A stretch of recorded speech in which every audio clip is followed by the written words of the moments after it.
কাল যেহেতু ভোট, তাই বরকে বলেছিলাম তুমি 2 দিন আগে বাড়ি চলে যেও। আর দেখতে দেখতে দেখো 2 দিন হয়েও গেল, ও আমাদের সাথে নেই। কেমন জানি ঘরটা ফাঁকা ফাঁকা লাগছে। আসলে বাড়িতে বলতে গেলে আমি, দিদি, মা আর আমার বর থাকি। আর দিদি আর বর তো সারাদিন এমনিই কাজে বাইরে থাকে। আর রাতে যখন চারজনে এক জায়গায় হই তখন খুবই ভালো লাগে। আর এখন না, সত্যিই ভালো লাগছে না। যাই হোক, কী আর করা যাবে, যেতে তো হতোই। আর এই দেখো, জামা কাপড় গোছানোর মাঝে আমার দুটো পার্সেল চলে এসেছিলো।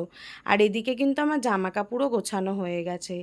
আসলে এখন প্রেগনেন্সির জন্য না, কয়েকটা জামা ঠিকঠাক হচ্ছে না দেখে বাধ্য হলাম দুটো জামা কিনতে। তারপরে দুটো জামা ট্রায়াল দিয়ে আমি এখানে আবার ফল কাটতে চলে এসেছিলাম। বেশ কয়েকদিন হলো এখন টানা ফলটা একটু খাচ্ছি। আর ফল কাটার মাঝে হঠাৎ বাইরে বেরিয়ে দেখি ঝিরিঝিরি করে বৃষ্টি পড়তে শুরু করে দিয়েছে। প্রথমে তো ভাবলাম বেশ ভালোই বৃষ্টিটা হবে, কারণ অনেকটাই জোরে পড়ছিল। আর এতদিন পর বৃষ্টি দেখে কিন্তু মনটা বেশ আনন্দে ভরে উঠেছিল। কিন্তু কে জানতো এইটুকু বৃষ্টি হওয়ার পর আবার সেই কাঠখোট্টা গরম দেবে। এমনিই যা গরমে কষ্ট পাচ্ছি, বৃষ্টিটা দেখে যাও একটু খুশি হয়েছিলাম। আর বৃষ্টিটা থেমে যাওয়ার পর কিন্তু গরমটা আরও ডবল ডবল লাগছিল। যাই হোক, মায়েরও এদিকে রান্নাবান্না শেষ হয়ে গেছিলো, তাই আমরা স্নান খাওয়াও করে নিয়েছিলাম তাড়াতাড়ি।